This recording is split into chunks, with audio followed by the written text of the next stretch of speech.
പതിവ് സ്വപ്നം കണ്ടാണ് ഞാൻ ഉണർന്നത്. ഒരുപാട് പൂക്കൾക്കും പൂമ്പാറ്റകൾക്കും കൂട്ടുകാർക്കും ഇടയിൽ ഇപ്പോഴത്തെ ഞാനല്ലാത്ത മറ്റൊരു ഞാനായി. അപ്പോഴെന്നെ കാണാൻ എന്ത് രസായിരുന്നെന്നോ. ഇതാണ് എന്റെ വീട്. എന്നും രാവിലെ 6 മണിക്ക് ഉണരുന്ന ആവർത്തനങ്ങളുടെ ഒരു മേൽക്കൂര.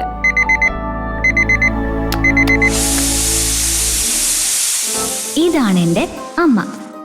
അടുക്കള അമ്മയ്ക്ക് എന്നും ഒരു യുദ്ധഭൂമിയാണ്. രാവിലെ മുതൽ അന്ത്യയാവോളം സ്വന്തം തലയിലെഴുത്തിനെ ശപിച്ചും പാത്രങ്ങളോട് കലഹിച്ചും അമ്മ ഈ യുദ്ധം തുടർന്നുകൊണ്ടേയിരിക്കും.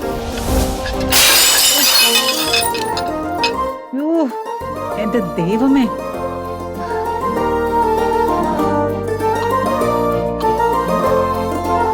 ആകാശം ഇടിഞ്ഞു വീണാലും എനിക്കൊരു ചുക്കോ ഇല്ല എന്ന മട്ടിൽ ഇങ്ങനെ ഒരാളുണ്ട് ഇവിടെ. എന്റെ അച്ഛൻ സിദ്ധാർത്ഥൻ. സിദ്ധുവേട്ടാ, പേരിലെന്ന പോലെ ഗൗതമബുദ്ധന്റെ ശാന്തതയാണ് അച്ഛന്റെ ശക്തിയും ദൗർബല്യവും. ഇനി ഒരാള് കൂടിയുണ്ട്, ക്ഷമ സിദ്ധാർത്ഥ്. യോഗയുടെ മെഡിറ്റേഷന്റെ സമയത്തല്ലാതെ ബാക്കി ഏത് നേരവും എന്നോട് വഴക്കിടുന്ന എന്റെ സ്വന്തം ചേച്ചിക്കുട്ടി. ആളൊരു കോർപ്പറേറ്റ് ഉദ്യോഗസ്ഥയാണ്.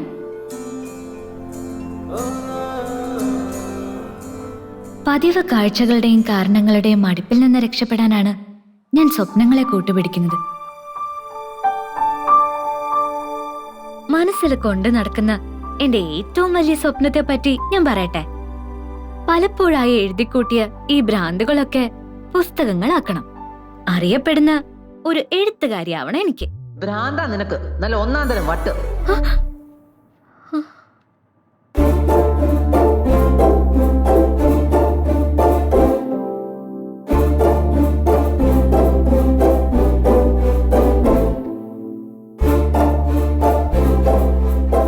അതെ, ശരിയാ. ഇങ്ങനെയുള്ള കൊച്ചു കൊച്ചു ഭ്രാന്തുകളാണ് ഈ നശിച്ച വിരസതയിൽ നിന്ന് എന്നെ രക്ഷിക്കുന്നത്. ഇപ്പോഴും എന്നെ ജീവിക്കാൻ പ്രേരിപ്പിക്കുന്ന വർണ്ണപ്പകിട്ടുകൾ.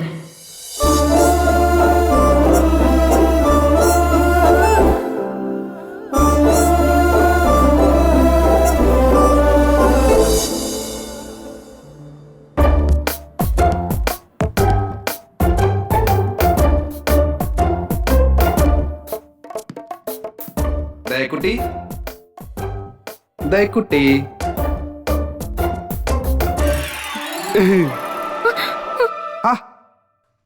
എന്താ കുട്ടി, പേടിച്ചു പോയോ? പേടിച്ചു. ഇനി ഒന്നും കൂടി പേടിപ്പിക്കാൻ ഉദ്ദേശമുണ്ടോ? അല്ല, രാവിലെ കട തുറന്നിരിക്കുന്ന കണ്ട് വെറുതെ ഒന്ന് കേറിയതാ. കുട്ടിയെ ഒന്ന് കാണാലോ എന്ന് കരുതി. അല്ല, രാവിലെ കടയെ തുറന്നു വെച്ച് കഥ എഴുത്താണോ പരിപാടി? ഞാൻ വന്നത് ശല്യായോ? എന്താ സംശയം? സത്യം പറയല്ലോ ഉണ്ണി മുകുന്ദ, എന്റെ ഈ ദിവസം നിങ്ങൾ നശിപ്പിച്ചു. ഓക്കെ, ഇനിയിപ്പോ ഉണ്ണി മുകുന്ദന് എന്താ അറിയേണ്ടത്? ഈ ദയക്കുട്ടിയോട് എത്ര പറഞ്ഞാലും കേൾക്കില്ല. അതെ, എന്റെ പേര് മുകുന്ദൻ ഉണ്ണിന്നാ, അല്ലാതെ ഉണ്ണി മുകുന്ദൻ എന്നല്ല. രണ്ടിലും ഉണ്ണിയും മുകുന്ദനും ഉണ്ടല്ലോ, അപ്പൊ കുഴപ്പമില്ല. ദയക്കുട്ടിക്ക് ഇനി അങ്ങനെ വിളിക്കാനാ ഇഷ്ടമെങ്കിൽ ഇതുപോലെ നമ്മൾ മാത്രമുള്ളപ്പോ വിളിച്ചോ. എല്ലാരും കേൾക്ക ശരിക്കുള്ള പേര് മാത്രം വിളിച്ചാ മതി. ശ്രമിക്കാം. എന്നാ പിന്നെ ഉണ്ണി മുകുന്ദൻ അല്ല, മുകുന്ദൻ ഉണ്ണിച്ചേട്ടൻ പോവല്ലേ? എനിക്കിത്തിരി തിരക്കുണ്ട്. ഇവിടെ എന്ത് തിരക്ക്? ഓ, തനിച്ചിരുന്ന് കഥ എഴുതാനാണല്ലേ? എന്റെ കഥയാണോ എഴുതുന്നത്? അല്ല, ഇതിത്തിരി ബുദ്ധിയും വിവരവും ഉള്ളവരുടെ കഥയാ. ദയക്കുട്ടി, ഇയാള് പോയില്ലേ? കേട്ടോ ദയക്കുട്ടി, എന്റെ മനസ്സില് ചില പ്ലാനുകളൊക്കെ ഉണ്ട്. ദയക്കുട്ടി എഴുതിയ കഥകളെല്ലാം കൂടി ചേർത്ത് നമുക്കൊരു പുസ്തകം ഇറക്കണം. അല്ല, ഇതുവരെ എത്ര കഥകൾ എഴുതി? എല്ലാം കൂടി ഒരു 15 കാണൂ. 500? 1000 കഴിഞ്ഞു. 1012ാമത്തെ കഥയാ ഞാൻ ഇപ്പൊ എഴുതിക്കൊണ്ടിരിക്കുന്നത്. അതെയോ? എന്നാ പിന്നെ നമുക്ക് ഉടനെ തന്നെ ഒരു പുസ്തകം ഇറക്കണം. കല്യാണം കഴിഞ്ഞിട്ട് മതി എന്ന് പറഞ്ഞിരിക്കുവായിരുന്നു ഞാൻ. മനസ്സിലായില്ല. അല്ല, നമ്മുടെ കല്യാണം കഴിഞ്ഞിട്ട് ദയക്കുട്ടിയുടെ പുസ്തകം. ദേ ഉണ്ണിമൂന്ത, ഇമ്മാതിരി വർത്താനം കൊണ്ട് എന്റെ അടുത്ത് വരരുതെന്ന് ഒരു 100 വട്ടം ഞാൻ പറഞ്ഞിട്ടുള്ളതാ. ഇയാള് വന്നു കയറിയപ്പോഴേ തോന്നിയതാ ഒടുക്കെ ഇതിലെത്തിയേ നിൽക്കുള്ളൂ എന്ന്. ഇയാളൊന്ന് പോവാൻ നോക്കുന്നുണ്ടോ? ദയക്കുട്ടി, എന്തിനാ ദയക്കുട്ടി എന്നോട് ഇങ്ങനെ ദേഷ്യപ്പെടുന്നത്? എത്ര ദേഷ്യപ്പെട്ടാലും ഈ മനസ്സ് നിറയെ എന്നോടുള്ള ഇഷ്ടമാണെന്ന് എനിക്ക് അറിയാം. ആഹാ, എന്നാ ആര് പറഞ്ഞു? അതിപ്പോ ആരെങ്കിലും പറയണോ? ഇഷ്ടമില്ലാത്ത ഒരാള് പിന്നെ കല്യാണത്തിന് സമ്മതിക്കൂ? ഇയാൾ എന്തൊക്കെയായി പറയുന്നേ? ആര് കല്യാണത്തിന് സമ്മതിച്ചു എന്നാ? അപ്പൊ ദയക്കുട്ടിയോട് ആരും ഒന്നും പറഞ്ഞില്ലേ? ഈ ഞായറാഴ്ച ഞാനും എന്റെ അമ്മയും കൂടി തന്റെ വീട്ടിലേക്ക് വരുന്നു, തന്നെ പെണ്ണ് കാണാൻ. എന്നെ പെണ്ണ് കാണാൻ ഇയാള് വരുന്നെന്നോ? അതേന്നേ, സത്യാടോ. കല്യാണം കഴിക്കുന്നെങ്കിൽ അത് ദയക്കുട്ടിയെ മാത്രമായിരിക്കും എന്ന് പറഞ്ഞ് ഞാൻ എന്റെ അമ്മയുടെ മുമ്പിൽ ഒറ്റ കാലിൽ നിന്നു. എന്റെ വാശി അറിയാവുന്നതുകൊണ്ട് ഒടുവിൽ അമ്മയ്ക്ക് അത് സമ്മതിക്കേണ്ടി വന്നു. അപ്പൊ തന്നെ എന്റെ അമ്മ ശ്രീലതാന്റിയെ വിളിച്ച് കാര്യം പറഞ്ഞു. അങ്ങനെയാ ഞായറാഴ്ച പെണ്ണ് കാണൽ ചടങ്ങ് പ്ലാൻ ചെയ്തത്. ഇയാളെ പറഞ്ഞതൊക്കെ സത്യമാണോ? പിന്നല്ലാതെ. ദയക്കുട്ടിയോട് ആരും ഒന്നും പറഞ്ഞില്ലേ? ഓ, ചിലപ്പോ അങ്കിളും ആന്റിയും കൂടി തനിക്കൊരു സർപ്രൈസ് തരാനിരിക്കുമായിരിക്കും. ആ പിന്നെ ഞായറാഴ്ച നല്ല അടിപൊളിയായി നിൽക്കണം കേട്ടോ. ആദ്യ നോട്ടത്തിൽ തന്നെ അമ്പിളി അമ്മയ്ക്ക് ഇഷ്ടാവണം. അല്ല, ഇഷ്ടാവും, അതെനിക്ക് ഉറപ്പാ.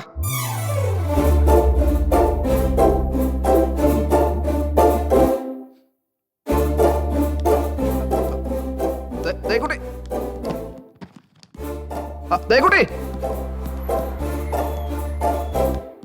ദയക്കുട്ടി, ദയക്കുട്ടി, ദയാ.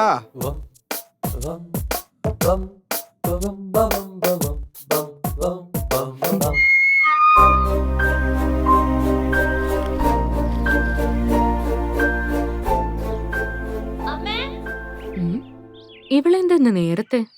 ബ്രേക്ക്ഫാസ്റ്റ് കഴിക്കാനുള്ള സമയം ആയിട്ടില്ലല്ലോ. അമ്മേ, അമ്മ എവിടെ? ആ, അമ്മേ, അമ്മേ. ആ, നീ ഷോപ്പ് തുറന്നില്ലേ? രാവിലെ പോയിന്ന് ക്ഷമ പറഞ്ഞല്ലോ. ഇവിടെ എന്തൊക്കെയാ അമ്മേ നടക്കുന്നേ? നിനക്ക് കണ്ടൂടെ? ബ്രേക്ക്ഫാസ്റ്റിനുള്ള പുട്ടും കടലയും ഉണ്ടാക്കുന്നു. നിന്റെ ചേച്ചി കൊണ്ടുള്ള ലഞ്ച് റെഡിയാക്കുന്നു. ഇതൊക്കെയാ ഇപ്പൊ ഇവിടെ നടന്നുകൊണ്ടിരിക്കുന്നത്. പുട്ടിന്റെയും കടലയുടെയും കാര്യമൊന്നും അല്ല ഞാൻ ചോദിച്ചത്. ആ ഉണ്ണി മുകുന്ദനും അയാളുടെ അമ്മയും കൂടി എന്നെ കാണാൻ ഞായറാഴ്ച ഇവിടെ വരുന്നുണ്ടോ? ഏതുണ്ണി മുകുന്ദൻ? ആ അമ്പിളി അമ്മയുടെ മോന്റെ കാര്യം ഞാൻ ചോദിച്ചത്. അത് ഉണ്ണി മുകുന്ദൻ അല്ലടി കഴുതേ, മുകുന്ദൻ ഉണ്ണി. അങ്ങനെയാ ആ ചെറുക്കന്റെ പേര്. എന്തുണ്ണി ആയാലും വേണ്ടില്ല, അയാൾ അയാളുടെ അമ്മയും കൂട്ടി ഇങ്ങോട്ട് വരുന്നുണ്ടോന്ന് ഞാൻ ചോദിച്ചത്. ആ അമ്പിളിയമ്മ ഇന്നലെയും മെനങ്ങാന്നൊക്കെ എന്തോ ഇങ്ങോട്ട് വിളിച്ചിരുന്നു. ഞായറാഴ്ച മോനെയും കൂട്ടി ഇങ്ങോട്ട് വന്നോട്ടേന്ന് ചോദിച്ചു. ഞാൻ വന്നോളാൻ പറഞ്ഞു. അതിനിപ്പോ എന്താ കുഴപ്പം? അല്ല, അവര് വരുന്നത് നിന്നെ പെണ്ണ് കാണാനാണെന്ന് നിന്നോടാര് പറഞ്ഞു? അമ്മ ഒന്നും അറിയാത്ത പോലെ എന്നോട് അഭിനയിക്കണ്ട. എനിക്കെല്ലാം മനസ്സിലായി. മനസ്സിലായല്ലോ, അത്രയും സന്തോഷം. അങ്ങനെ സന്തോഷിക്കാൻ വരട്ടെ. ആ മോഹമൊന്നും നടക്കാൻ പോകുന്നില്ല. ക്ഷണിച്ചു വരുത്തിയവർ തന്നെ പോയെങ്കിൽ സ്വീകരിച്ചാ മതി. എന്നെ നോക്കണ്ട ഒന്നിനും. ദേ, ഒന്നും വച്ചതുണ്ടല്ലോ രാവിലെ തന്നെ മനുഷ്യന്റെ സ്വസ്ഥത കളയാനായിട്ട്. ഒരു തരത്തിൽ ഈ വീടൊന്ന് രക്ഷപ്പെടാൻ നീ സമ്മതിക്കില്ലെന്ന് തന്നെ അല്ലേ?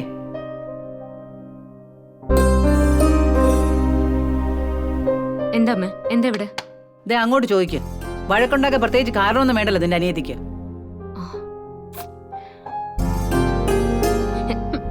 എന്താടി, എന്താ നിന്റെ പ്രശ്നം? എന്തിനാ നീ അമ്മ ഇങ്ങനെ ഇറിറ്റേറ്റ് ചെയ്യുന്നേ? ഓ, അതിന് പ്രത്യേകിച്ച് വല്ല കാരണവും വേണോ? ആ അമ്പിളിയമ്മയും മോനും വരുന്നത് അവർക്ക് ഇഷ്ടമല്ല അത്രേ. ഓ, അതാണോ കാര്യം? അത് നീ ഇങ്ങനെ റിയാക്ട് ചെയ്യുമെന്ന് ഞങ്ങൾക്ക് അറിയായിരുന്നു. അതുകൊണ്ടാ ഞങ്ങൾ നിന്നോട് പറയാതിരുന്നത്. അപ്പൊ എല്ലാരും കൂടി അറിഞ്ഞുകൊണ്ടുള്ള പരിപാടിയാണിത്. എന്താ സംശയം? നിനക്ക് കിട്ടാവുന്നതിൽ വെച്ച് ഏറ്റവും നല്ല പ്രപ്പോസലായത്. എടി, പൂത്ത കാശാടി അമ്പിളിയമ്മയുടെ കയ്യില് ഒരു മോനും. ഒക്കെ നിന്റെ ഭാഗ്യാന്ന് കരുതിയാ മതി. ആ ഭാഗ്യം എനിക്ക് വേണ്ടെങ്കിലോ? കാശിനോട് അത്രയ്ക്ക് ആർത്തിയാണെങ്കിലേ ചേച്ചി തന്നെ കെട്ടിക്കോ അയാളെ. അയ്യോ, നമുക്ക് ആ പാവം അമേരിക്കക്കാരൻ മതിയേ. നിനക്കാവുമ്പോ ആ ചെക്കൻ ശരിക്കും ചേരും, അല്ലേ അമ്മേ? അടുത്ത ഏപ്രിൽ സഞ്ജു അമേരിക്കയിൽ നിന്ന് ലീവിന് വരുവാ. അപ്പൊ 2 കല്യാണം ഒരുമിച്ച് നടത്താനാ പരിപാടി. എനിക്ക് ഈ കല്യാണം വേണ്ടെങ്കിലോ? പിന്നെ നിന്നെ കേട്ട ഏത് രാജകുമാരൻ വരുന്ന വിചാരിച്ചിരിക്കുന്നേ? ഒരു രാജകുമാരനും വേണ്ട. എനിക്ക് കല്യാണമേ വേണ്ട. തീർന്നില്ല പ്രശ്നം. പിന്നെ നീ എന്താ സന്യസിക്കാൻ പോവാ? ഇവള് വലിയ സാഹിത്യം അറിയാൻ പോവല്ലേ? എന്റെ പൊന്നു മോളെ, നീ വെറുതെ കഥയെഴുത്തും സാഹിത്യം എന്നൊക്കെ പറഞ്ഞ് വെറുതെ ലൈഫ് നശിപ്പിക്കാതെ ഞങ്ങള് വിവരമുള്ളവര് പറയുന്ന കേക്ക്. അച്ഛാ, അച്ഛാ, ഈ കല്യാണത്തിന് സമ്മതിക്കുന്ന നിനക്ക് നല്ലത്. അയാളുടെ അമ്മയുടെ കാലശേഷം ആ സ്വത്തൊക്കെ നിന്റെ കസ്റ്റഡിയിലാവൂടി. പിന്നെ നിനക്ക് ഇഷ്ടമുള്ള പോലെ ചെയ്തൂടെ? എനിക്ക് അങ്ങനെ വേണ്ടെങ്കിലോ? അല്ലാതെ തന്നെ എനിക്ക് എന്റെ ഇഷ്ടത്തിന് ജീവിക്കാൻ പറ്റുമെന്ന് ഞാനൊന്ന് നോക്കട്ടെ. അതെ, അതൊന്നും ഇനി ഇവിടെ നടക്കില്ല. നിന്റെ ഇഷ്ടത്തിനും തുള്ളിയതിന്റെ ഫലമാ ഇപ്പൊ ഈ വീട്ടിൽ ഞങ്ങൾ അനുഭവിച്ചുകൊണ്ടിരിക്കുന്നത്. ഇനി അത് അനുഭവിച്ചു തരാൻ പറ്റില്ല. മര്യാദക്ക് ഞങ്ങൾ പറയുന്ന നീ അങ്ങ് അനുസരിച്ചാ മതി. ഡേടി അവിടെ വന്ന്. ഇത് എന്റെ ചെരുപ്പല്ലേ? നിന്നോട് ഞാൻ 100 തവണ പറഞ്ഞിട്ടുണ്ട് എന്റെ സാധനങ്ങളൊന്നും തൊട്ടു പോരുതെന്ന്. ദാ കിടക്കുന്നു. ആർക്ക് വേണം ഇയാളുടെ ഒരു ഉണക്ക ചെരുപ്പ്? അച്ഛാ, അവള് കാണിച്ചത്. ഒന്ന് അടങ്ങടി, അല്ലെങ്കിൽ മനുഷ്യരോട് ഭ്രാന്ത് അച്ഛാ. പിടിപ്പിക്കുക. അതിന്റെ ഇടയിലാ. അച്ഛാ, എന്താ മോളെ? അച്ഛനും എന്നെ ഒളിക്കുകയായിരുന്നല്ലേ? ഞാൻ അറിയാതെ എന്റെ കല്യാണം ഉറപ്പിക്കുന്നതിന് അച്ഛനും കൂട്ടു നിൽക്കുമെന്ന് ഞാൻ വിചാരിച്ചില്ല. തൃപ്തിയായി എനിക്ക്.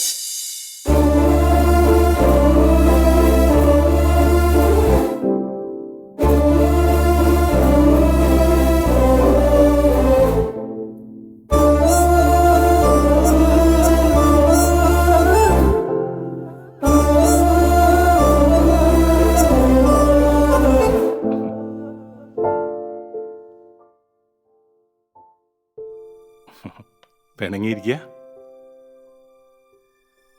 മോളുടെ സങ്കടം എനിക്ക് മനസ്സിലാവുന്നുണ്ട്. ഒക്കെ നിന്നോട് തുറന്നു പറയണമെന്ന് ഞാൻ അമ്മയോട് പറഞ്ഞതാ. പക്ഷേ ഒന്നോർത്ത അവളിങ്ങനെ വാശി പിടിക്കണമെങ്കിൽ നമുക്ക് തെറ്റ് പറയാൻ പറ്റുമോ? നിന്റെ കാര്യത്തിൽ അവൾക്ക് നല്ല ടെൻഷനുണ്ട്. ക്ഷമയ്ക്കാണെങ്കിൽ നല്ലൊരു ജോലിയുണ്ട്. അവളുടെ കല്യാണം നിശ്ചയിച്ചു കഴിഞ്ഞു. അതുപോലെ അല്ലല്ലോ മോളുടെ കാര്യത്തിൽ സംഭവിച്ചേ, ആണോ? പഠിത്തവും പാതി വഴിയിൽ നിർത്തി. എത്ര കാലം വെച്ചാ കടയിലെ കാര്യം നോക്കി ഇങ്ങനെ നടക്ക? 7-8 ലക്ഷം രൂപ മുടക്കി മോടി പിടിപ്പിച്ചിട്ട് അതിന് തക്ക വരുമാനമാണെങ്കിൽ അതിന്ന് കിട്ടുന്നില്ല. അങ്ങനെ എല്ലാം കൂടി നോക്കുമ്പോ എന്നെ ആരുടെയെങ്കിലും തലയിൽ കെട്ടിവെച്ച് ഒഴിവാക്കി വിടുക, അതേ ഉള്ളൊരു വഴി അല്ലേ അച്ഛാ? ചേച്ചേ, അങ്ങനെ ഒന്നും പറയല്ലേ മോളെ. മോളെ അങ്ങനെ ഒഴിവാക്കി വിടാൻ പറ്റൂ ഞങ്ങൾക്ക്? ആ പയ്യൻ ഇങ്ങനെ ഒരു ആവശ്യവും പറഞ്ഞ് എന്റെ പിന്നാലെ നടക്കാൻ തുടങ്ങിയിട്ട് കുറച്ചായി. ആദ്യമൊക്കെ പലതും പറഞ്ഞ് ഞാൻ ഒഴിവാക്കാൻ ശ്രമിച്ചു. പക്ഷേ ഇപ്പൊ അയാളുടെ അമ്മയും കൂടി സമ്മതിച്ച സ്ഥിതിക്ക് എല്ലാരും കൂടി അങ്ങ് തീരുമാനിച്ചുറപ്പിച്ചു. എന്റെ സമ്മതവും എന്റെ ഇഷ്ടമൊന്നും ആർക്കൊരു പ്രശ്നമല്ലല്ലോ ഇവിടെ. പക്ഷെ അച്ഛാ, അതൊന്നും നടക്കാൻ പോകുന്നില്ല. അമ്മയുടെ മനസ്സിലിരിപ്പ് എനിക്ക് നന്നായിട്ട് അറിയാം. മോളെ, മോള് വിഷമിക്കണ്ട. അവരിവിടെ ഒന്നൊന്ന് കണ്ടിട്ട് പോട്ടെ. ബാക്കിയെല്ലാം നമുക്ക് വഴിയെ തീരുമാനിക്കാം. എന്താ? രാവിലെ ആർക്കും കഴിക്കാനൊന്നും വേണ്ട ഇവിടെ. വേണ്ടെങ്കിൽ പിന്നെ ഞാൻ ഇതിനെല്ലാം കഷ്ടപ്പെട്ടുണ്ടാക്കി വെച്ചിരിക്കുന്നേ. വേണ്ടെന്ന് ആരും പറഞ്ഞില്ലല്ലോ. അതെ, ചെല്ല, നീ എന്ന് എടുത്തു നോക്കിയേ. ഞങ്ങളിതാ വരിക. എല്ലാം റെഡിയാ, ഒന്ന് വന്നാ മതി. വാ, കഴിക്കാം. എനിക്ക് വേണ്ട. ആ, അങ്ങനെ പറഞ്ഞാൽ എങ്ങനെയാ? ഇനി ഇത് മതി നിന്റെ അമ്മയ്ക്ക് BP കൂടാനായിട്ട്. വെറുതെ എന്തിനാ പ്രശ്നം ഉണ്ടാക്കുന്നേ? മോള് വന്നേ, എല്ലാത്തിനും നമുക്ക് പരിഹാരം ഉണ്ടാക്കാം. ദേ, അച്ഛനല്ലേ പറയുന്നേ? വാ, ആ, വാ മോളെ.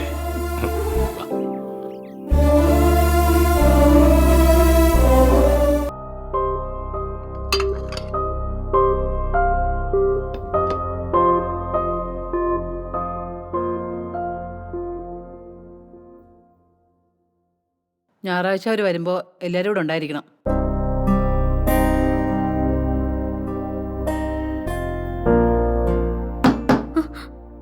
പറഞ്ഞത് നിന്നോടും കൂടിയാ, കേട്ടല്ലോ. അവർക്ക് എതിരെ അഭിപ്രായം ഒന്നും ഇല്ലെങ്കിൽ ഏപ്രിലോ മേലോ 2 കല്യാണം കൂടെ ഒരുമിച്ച്. അവർക്ക് എതിരഭിപ്രായം ഒന്നും ഉണ്ടാവില്ല. പക്ഷെ എനിക്കുണ്ട്. അത് ഞാൻ എല്ലാവരോടും പറഞ്ഞു കഴിഞ്ഞതുമാണ്. ദയാ, നീ കാരണം ഈ വീടിന്റെ ബാധ്യത എത്ര രൂപയാണെന്ന് നിനക്ക് അറിയാമോ? മുതലും പലിശ അടക്കം നാഷണൽ ബാങ്കിൽ 14.5 ലക്ഷം കിട്ടണം. എന്നാലേ ഈ വീടിന്റെ ആദായം തിരിച്ചെടുക്കാൻ പറ്റൂ.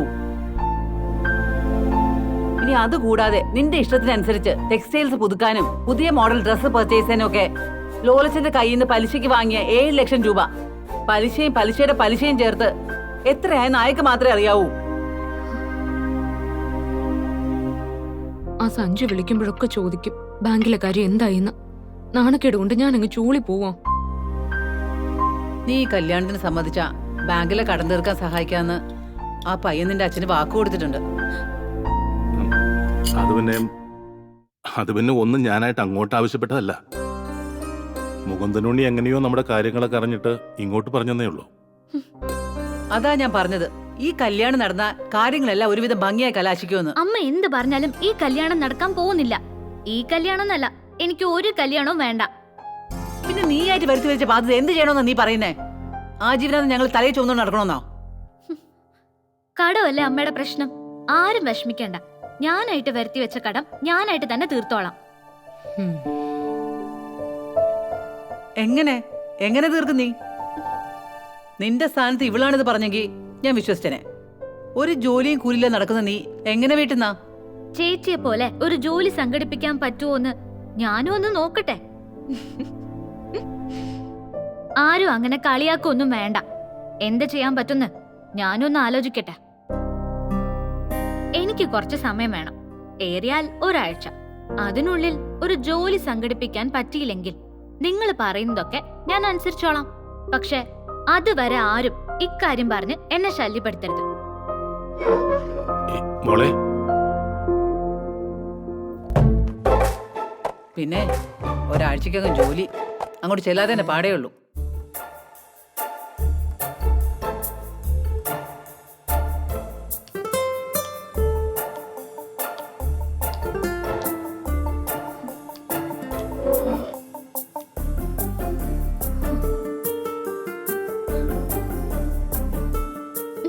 നീ എന്തെങ്കിലും ഒന്ന് പറ സലോമി. ഞാനൊരു കാര്യം പറഞ്ഞ പൊന്നുമോൾക്ക് ഒന്നും തോന്നരുത്. നീ ഒരു ഭൂലോക തോൽവിയാണെന്ന് വീണ്ടും വീണ്ടും തെളിയിച്ചോണ്ടിരിക്കാണ് മോളെ.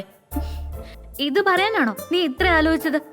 ദേ, ആവശ്യത്തിലധികം കുറ്റപ്പെടുത്തലും കളിയാക്കലും കേട്ടിട്ടാ ഞാൻ വന്നിരിക്കുന്നത്.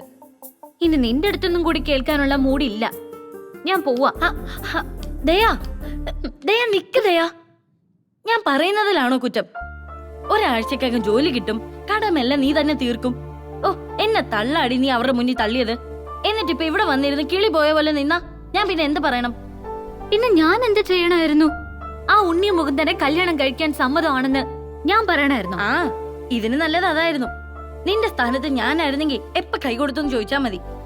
അല്ലെങ്കിലും എറിയാൻ അറിയുന്നവന്റെ കയ്യില് കല്ല് കൊടുക്കില്ലല്ലോ തമ്പുരാൻ. തമാശ കള സലോമി. എനിക്കിപ്പോ ഒരു ജോലിയാണ് ആവശ്യം.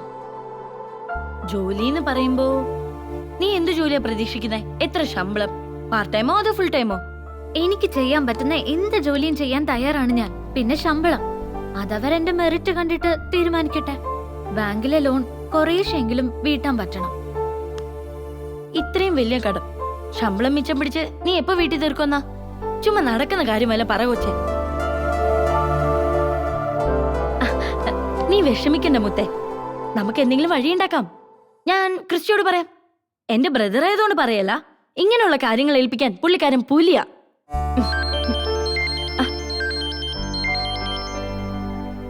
ആ, 100 ആയിസ ദാ വിളിക്കുന്നു. ഹലോ, എന്താ മോനെ? പോവാലോ. പക്ഷേ വണ്ടിക്ക് എണ്ണ അടിക്കണം. പിന്നെ തിരിച്ചു വരുന്ന വഴി ഐഷുമ്മയുടെ കടയിൽ നിന്ന് പഴം നിറച്ചതും ചായയും. ഓക്കെ? ശരി, എന്നാ മോനെല്ലാം എടുത്തു വെക്കി. ചേച്ചി ദാ വരുന്നു. ഒരു ചെറിയ കൊട്ടേഷൻ. നീ വാ, ഞാൻ കടയിൽ ഡ്രോപ്പ് ചെയ്യാം. വേണ്ടടി, ഇപ്പൊ അങ്ങോട്ട് പോയാ ശരിയാവില്ല. നീ പോയിക്കോ. പറ്റിയ ക്രിസ്റ്റിയോട് ഇപ്പൊ തന്നെ ഞാൻ പറയാം. ഞാൻ രാത്രി വിളിക്കാം. Okay, bye. ബൈ.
എന്തായി പെണ്ണെ നിന്റെ ജോബ് ഹണ്ടിങ്?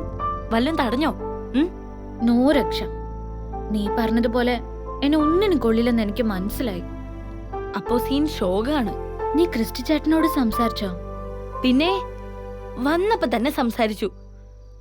പുള്ളിയൊരു ഉഗ്ര സൊല്യൂഷൻ കണ്ടുപിടിച്ചിട്ടുണ്ട്. അത് പറയാനാ ഞാൻ വിളിച്ചത്. എന്താ അത്? Dreams on frames international private limited എന്നൊരു കമ്പനിയെ കുറിച്ച് മാഡം കേട്ടിട്ടുണ്ടോ? അവിടെ അല്ലേ എന്റെ ചേച്ചി വർക്ക് ചെയ്യുന്നത്. ചേച്ചി വർക്ക് ചെയ്യുന്ന കമ്പനിയിൽ തന്നെ ഒരു ജോലി കിട്ടിയ മാഡത്തിന് താല്പര്യമുണ്ടോ? നീ എന്താ കളിയാക്കുവാണോ? അല്ലടി പോത്തെ, ആ കമ്പനിയിൽ ജൂനിയർ മാനേജർ ട്രെയിനി മുതൽ ഓഫീസ് അസിസ്റ്റന്റ് വരെയുള്ള പോസ്റ്റുകളിൽ ആളെ ആവശ്യമുണ്ടെന്നുള്ളൊരു പരസ്യം ഇന്നലെ ഹിന്ദു പത്രത്തിൽ ഉണ്ടായിരുന്നു. ക്രിസ്റ്റിയുടെ ഭൂതകണ്ണാടിയിൽ ഉടക്കിയതാ. പക്ഷെ അവിടെയൊക്കെ അപ്ലൈ ചെയ്യണമെങ്കിൽ എക്സ്പീരിയൻസ് വേണ്ട സലോമി. ഫ്രഷേഴ്സിന് അപ്ലൈ ചെയ്യാന്നുണ്ട്. നിന്റെ ചേച്ചിക്ക് അവിടെ നല്ല പരിചയല്ലേ? ക്ഷമിച്ചേച്ചി ഒന്ന് മനസ്സ് വെച്ചാ സംഗതി പഴുക്കും. ആ പിന്നെ ഞാൻ ആ പരസ്യം നിനക്ക് വാട്സപ്പ് ചെയ്തിട്ടുണ്ട്. നീ ഒന്ന് നോക്ക്. ക്ഷമിച്ചേച്ചി വിചാരിച്ച് നടക്കുമെങ്കിൽ നീ ഒന്ന് തള്ളി നോക്ക്. Thanks dear. ഞാൻ വിളിക്കാൻ തന്നെ. ഓക്കെ? ഓക്കെ.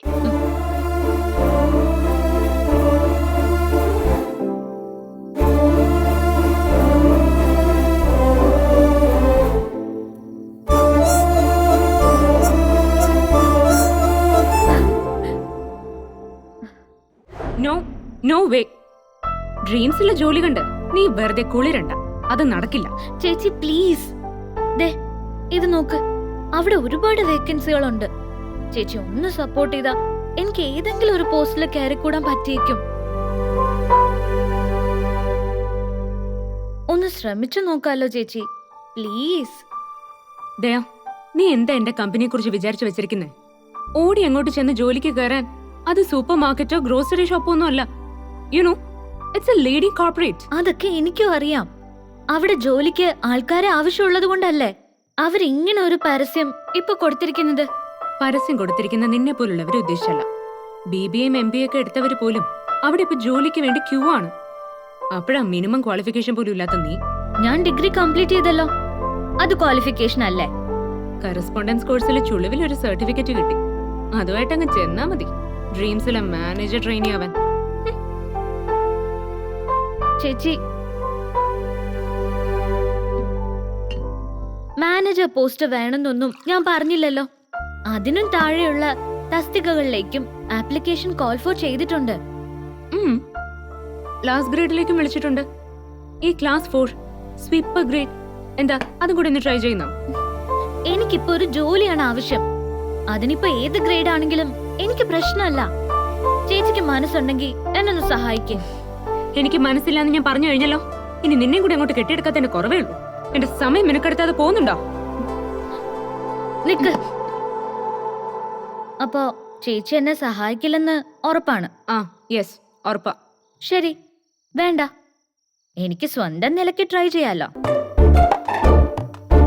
നാളെ തന്നെ ഞാൻ ചേച്ചിയുടെ ഓഫീസിൽ വരും. എന്നിട്ട് അവിടുത്തെ മാനേജറെയോ MDയോ കണ്ട് എനിക്കൊരു ജോലി തന്ന് സഹായിക്കണമെന്ന് പറയും.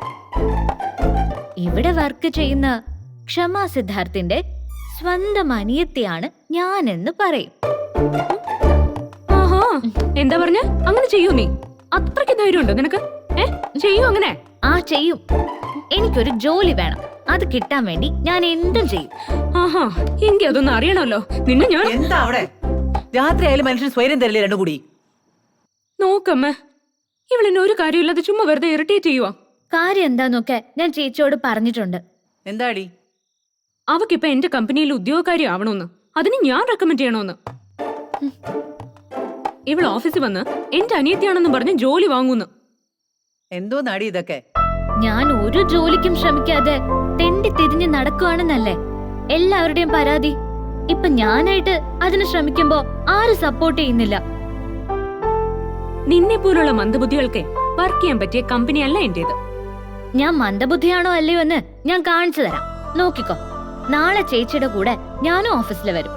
അതിന് സമ്മതം അല്ലെങ്കിൽ ഞാൻ പറഞ്ഞതുപോലെ തന്നെ സംഭവിക്കും.